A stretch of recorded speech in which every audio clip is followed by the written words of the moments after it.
วิดีโอครับวิดีโอเราได้พรีเซนเตอร์แล้วพรีเซนเตอร์แล้วใช่ไหมอร่อยไหมครับรีวิวให้หน่อยครับอร่อยพี่สายรีวิวเขาก็บอกหน่อยครับยิ้มหวานหน่อยยิ้มหวานยิ้มหวานยิ้มหวานหวานเลยยิ้มหวานให้แม่หน่อยยิ้มหวานให้แม่หน่อยยิ้มหวานแล้วยิ้มหวาน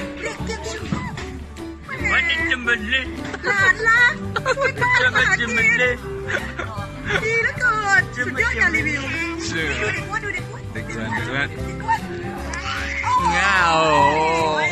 คุณรับพรีเซนเตอร์นี่ประเมินค่าไม่ได้จริงๆนะไม่รู้จะเอาตังค์ที่ไหนไปจ้างเขาเลยโอ้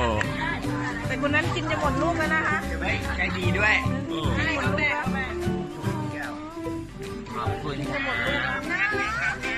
โอเคบ๊ายบาย